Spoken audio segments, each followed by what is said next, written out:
Hey everyone, welcome back to the Fireside podcast. Today's guest is a champion for vital work for women, girls, and gender diverse people across the district municipality of Muskoka. For over 3 decades, YWCA Muskoka has championed positive change through education, leadership, and advocacy from gender based violence prevention and youth programs like Girls Unplugged and Quest to economic resilience initiatives like the Women in Business program, Circles Muskoka. Today, they serve over 1,500 individuals across 35 partner locations throughout the region. And today, leading that work is Hannah Lynn, the Executive Director of YWCA Muskoka. Hannah oversees the organization's full continuum of services, building a future where girls, women, and gender diverse people don't just survive, but thrive.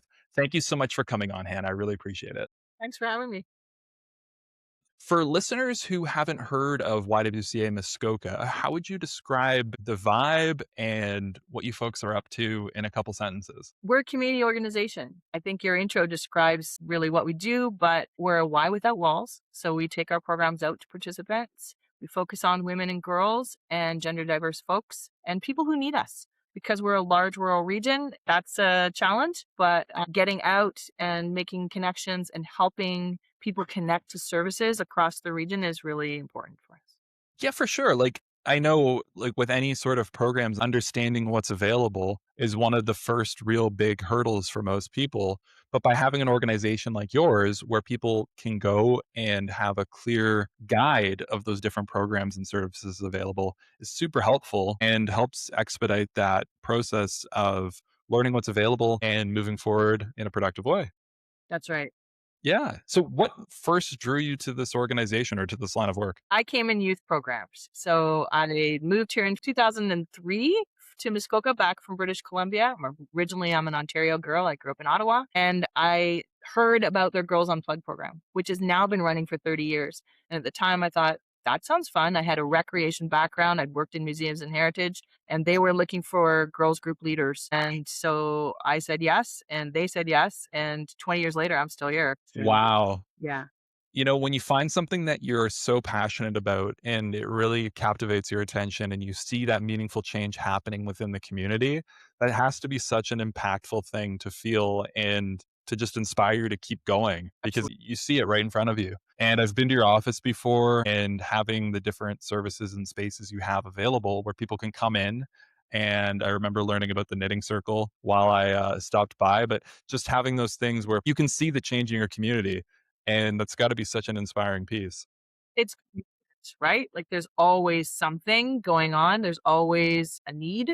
There's Mhm. always somebody who comes in with a different perspective and says, "Well, what about this?" And so it's I think what's interesting about being a community charity is that it's a business, but it's always responding to community needs.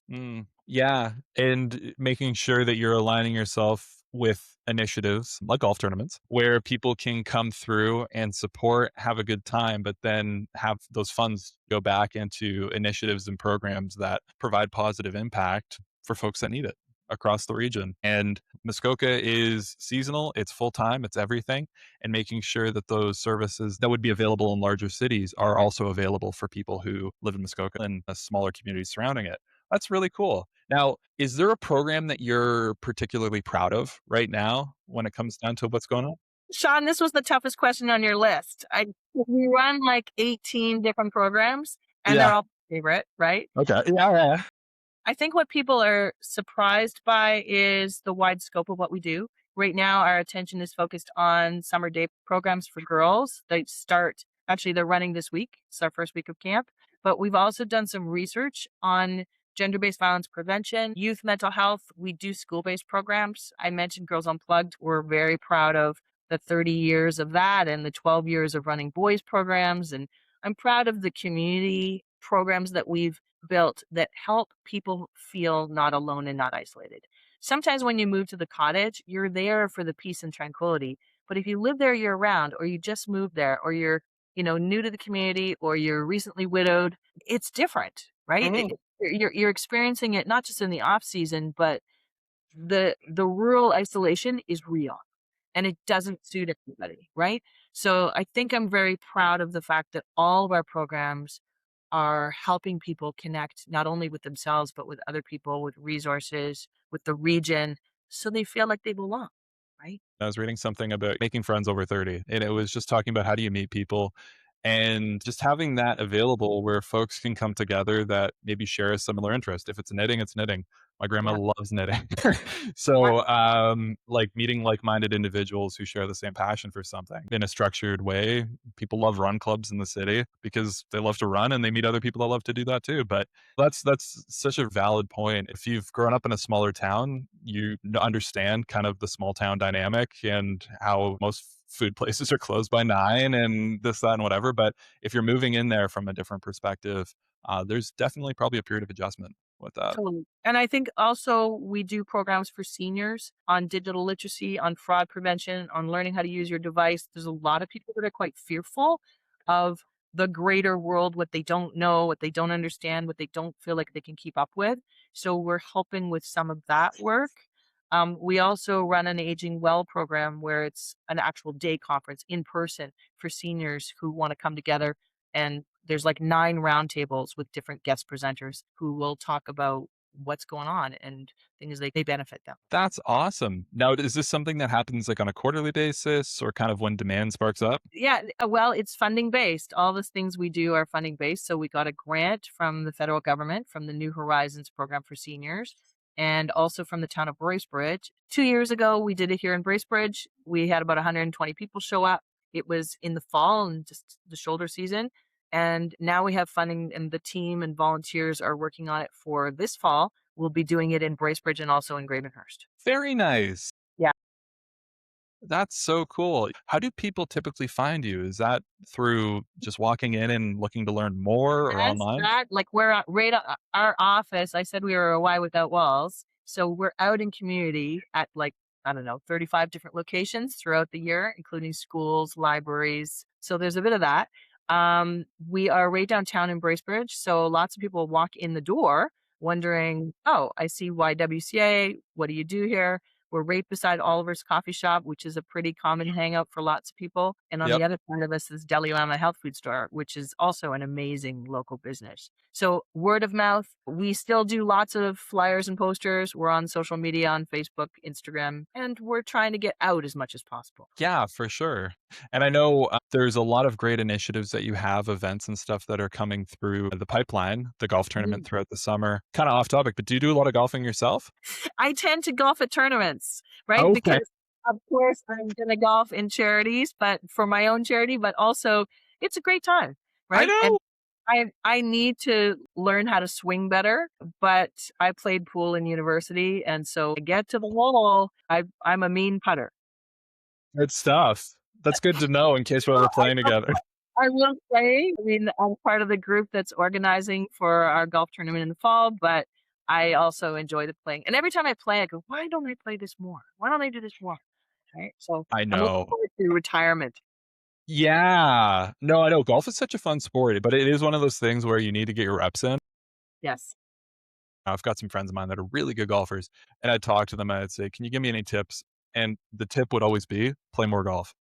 Totally. So it's Absolutely. just you get good at something if you do it a lot, and that's how they got to be good golfers. So it's just one of those things, it's dedicating the time to it. And there's some phenomenal golf courses in your neck of the woods.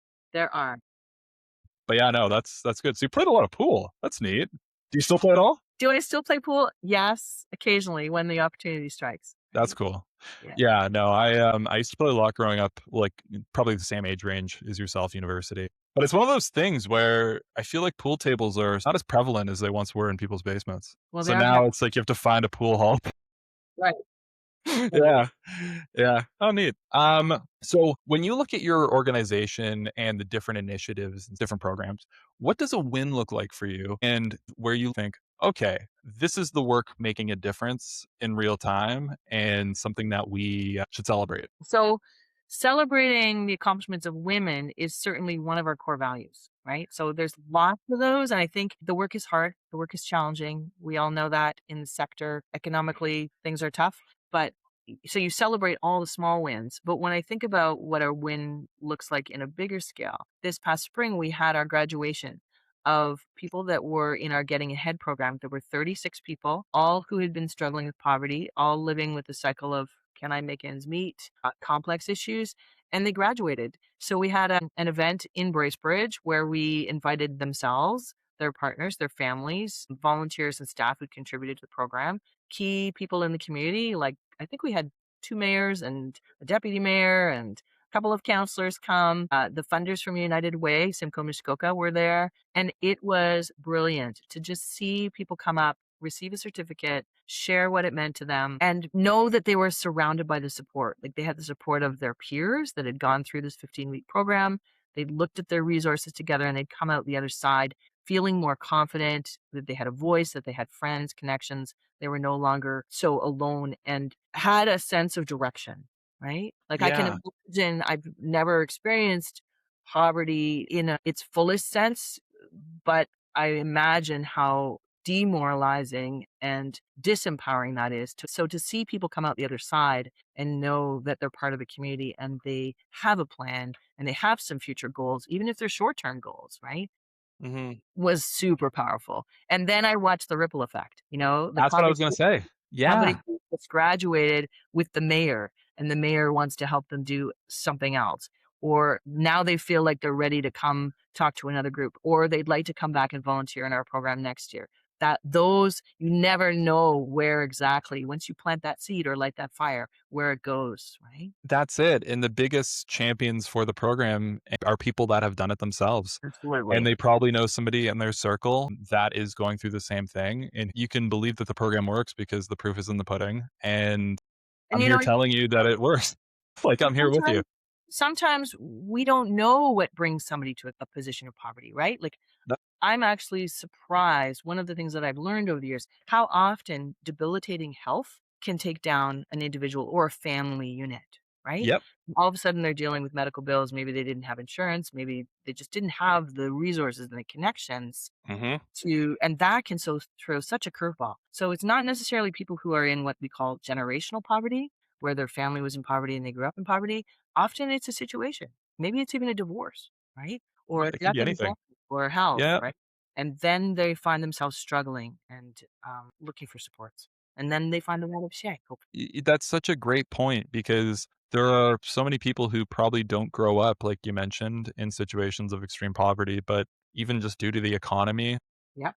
home purchases, Something you didn't interest expect. rates, that's it.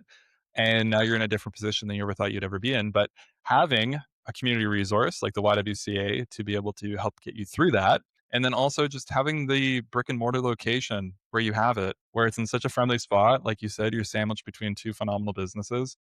Yeah. So even if your course is through, you can still stop by and say hello and still get that support from the group. Yeah, that's And awesome. that program, we take it around the community. So we do it here in Bracebridge at our office. We also do it in Gravenhurst at Trinity United Church. We also do it in Huntsville Public Library, wherever we can form a base and we have a safe, welcoming space. That's amazing. Yeah, you know what, getting out there to the actual locations because the other thing too is not everyone has a vehicle. Absolutely. And in those more spread out locations where public transit might be a bit of a challenge, going to where the folks are is super important. And I really applaud you and your team for doing that because that's where the difference is made. So when folks are thinking about the YWCA, what's maybe something that they don't realize or get wrong when they think about the YWCA's work? This is such a funny question. Yeah. I think the first thing is that we are not the YMCA. Yes. Yeah, so we'll get phone calls, especially in the summertime, going, "Hi, I have a membership with the YMCA. Can I come use your pool?" And I'll have to explain, or my team will explain, we're not the YMCA. M is historically men, and W is historically women. Both Yeah. organizations formed at the same time. In Canada, there's several YMCAs and there's several YWCAs, and in some communities, they're the same organization. But here in Mhm. Muskoka, we have a YWCA. It was formed by a group of community women that saw the needs specifically for women in rural areas who might be underrepresented or underpaid or not have the same opportunities that were provided to men historically and traditionally. And so we don't have a pool and we aren't the YMCA, which does have a pool down in Gravenhurst. But both organizations, we work together as partners often on projects. And what they may not realize about the work, I think that's when I talk to people and meet people, really they are pretty amazed at the range of what we do, right? As a community organization, we're small. We're the smallest YWCA in Canada. We have a budget of just under $1 million. We have a team of 14 people, and we reach 1,500 people across a rural region. So the challenges are there, but I think we are also particularly good at innovating and creating pilots and responding to community needs to do a lot when it's needed. Yeah, having this like a smaller strategic team, big boats take longer to turn. Yes. Sure. So if you're able to act on things quicker, that's where results are driven. Yeah, no, that's funny about the pool. The village people need to come back and do a take two. We can write Yeah, our own song, right? exactly. Oh, that's good. Um, so how can somebody, if they're in the Muskoka community full time, part time, seasonally, how can they get involved or support what you do? Is there volunteering, donating, things like that, where they can really start to help make an impact themselves? Sure. Yeah. I mean, I think it depends on what somebody's interested in, right? And what we're looking for is alignment, right? So on our website, we have a page. You can look about getting involved. Yes, of course, we take donations. We raise $1 million a year with no core long term funding. It's pretty crazy, but it's true. That's the way the nonprofit and charitable sector in Canada is still working. We definitely have people in the community who are volunteering Hmm. as speakers in women's programs and helping out with seniors programs. We also have people who want to be on an advisory group on our board of directors. We're volunteer led, right? And then there's things like Circles, which you mentioned, which is a community group where we have weekly meals, we have child minding, we have people that are matched with somebody who's maybe in a challenging situation and looking for a buddy to walk alongside them. It depends on somebody's interest and how much they want to be involved. And it totally depends on their skills and also what we have available at the time. But I think most of that's on our website. And also, I think just drop in and chat, right? Yeah. We have an open door policy, and I'm often here in the office. My team is both working remotely and in the office, and people are welcome, all ages, all genders, to just walk through the door and go, "Hey, what do you do here, and how can I help? And I'd like to be more involved." And we have an e-news so people can follow what we're doing. The website's pretty comprehensive. We do a good job, I think, of keeping things Yeah. up and current of what's happening and what's coming up. Speaking of what's coming up, is there an initiative or an event that you'd like people to know about? Yeah, so 2 things, if I can. One is the golf tournament, which you've mentioned. It is Monday, September 21st. It is going to be held at North Granite Ridge. It's the second time we're doing it, and it's one of the few ladies-only tournaments across the province, as far as I understand. I think we might be maybe the second. And I mean, we're an organization that's focused on women's opportunities, celebrating women. So that's why, if you're a guy and you're wondering, hey, how come I can't play? I've learned that only 25% of golfers are actually women. So we're looking to level the playing field and Mhm. increase it. It's also just a super fun day Yeah. that we're putting the fun back in fundraising. It's not all, one way. I think it's a reciprocal opportunity to get outside and enjoy the greens in Muskoka. And the Yeah. other event I'm going to name, and I'm going to just drop this in here because I literally just did the poster. On September 13th, we are partnering with Muskoka Theatre at Renegades Theatre in Bracebridge, screening a film. It's a Sunday afternoon, and the film is called Thinking Outside the Market. And it's about finding achievable solutions to the housing crisis. So building better affordable housing. And it's a film that has been written, directed, and created by Dr. Brian Doucette. He is a professor of planning at University of Waterloo. So we're really looking forward to having him come out, screen the film. People can buy tickets from the theater, and we hope to see people there. Well, that's amazing. If I'm in the neighborhood, I'll definitely stop by for that. That sounds great. So, Hannah, if folks are looking to learn more about your organization, how they can get involved, what's going on, where would be the best places for them to tune into? Definitely the website, which is www.ywcamuskoka.com. And you can follow us on Instagram or Facebook. And on the website at the very top, there is an opportunity for people to sign up for membership, but membership is optional, right? Like we're a member driven organization, but our programs and services are open to everyone. We have an e-newsletter that we just send monthly to help people know what's going on and share a bit of our impact and what we're doing. So yeah, lots of Perfect. ways to communicate. Yes. No, that's, diversity of channels, reach people where they are. Mhm. But that's amazing. Well, thank you so much for coming on, Hannah. I really appreciate your Yeah. time. I enjoyed our conversation and have yourself a great rest of your week. You too. Keep chill. It's thundering out here now after all this heat and humidity. And right now, I don't know if you can hear it, but it is raining outside. So That's We lovely. need the rain. Now we're gonna Okay, hope well, to thank see you you so at much. Tall Pines. Yes, I will see you there. Take care. Bye. Bye-bye. And